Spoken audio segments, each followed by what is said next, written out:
The Power of Concentration by Theron Q. Dumont. Lesson 7.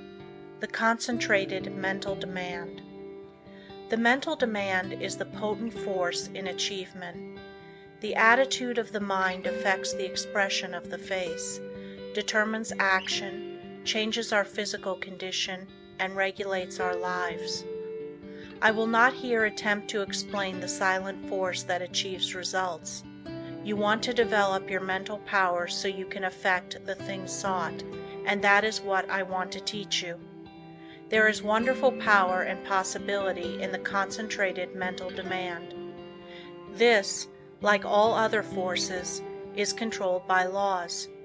It can, like other forces, be wonderfully increased by consecutive, systemized effort. The mental demand must be directed by every power of the mind, and every possible element should be used to make the demand materialize.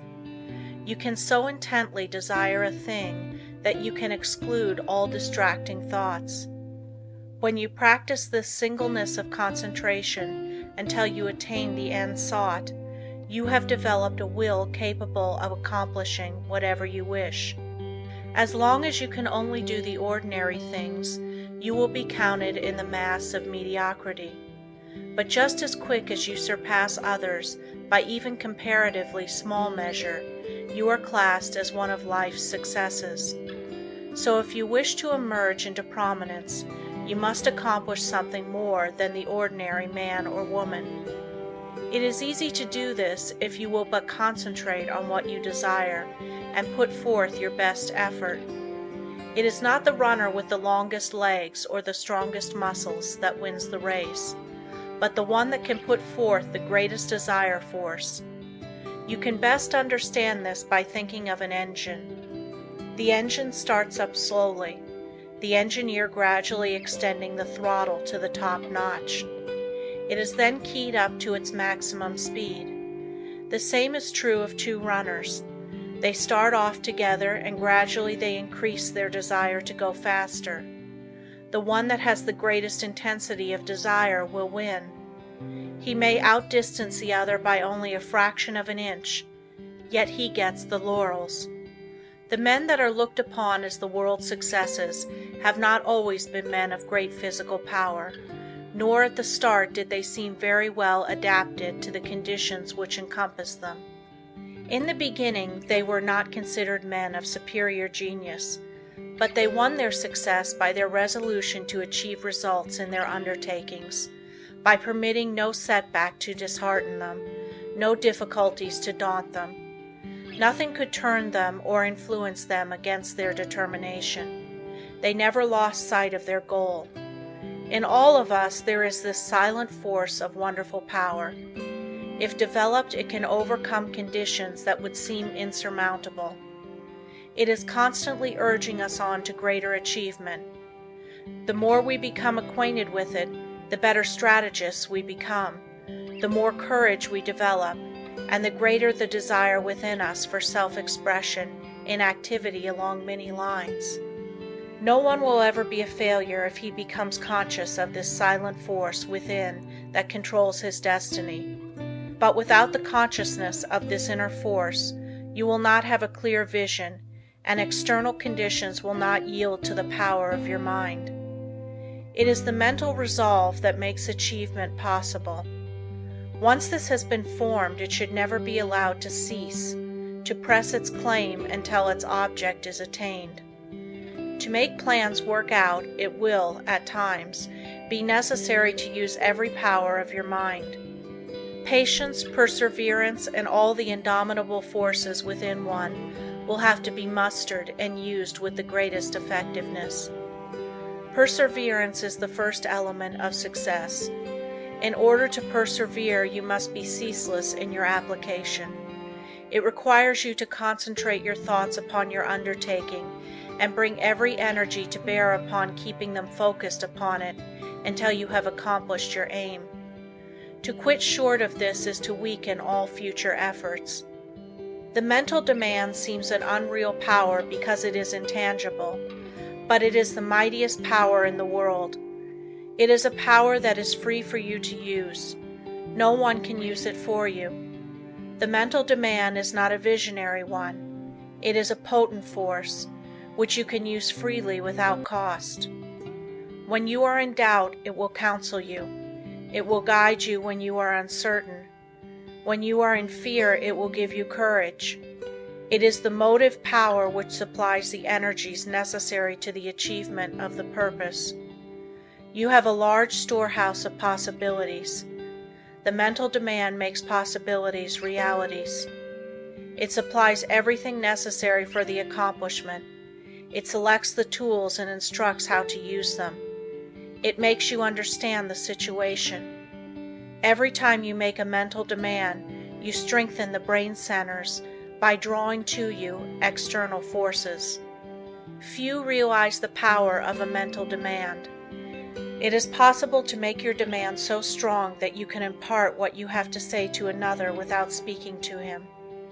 Have you ever, after planning to discuss a certain matter with a friend, had the experience of having him broach the subject before you had a chance to speak of it? Have you ever, in a letter, made a suggestion to a friend that he carried out before your letter reached him? Have you ever wanted to speak to a person who, just then walked in or telephoned? I have had many such responses to thought, and you and your friends have doubtless experienced them too. These two things are neither coincidences nor accidents, but are the results of mental demand launched by strong concentration. The person that never wants anything gets little.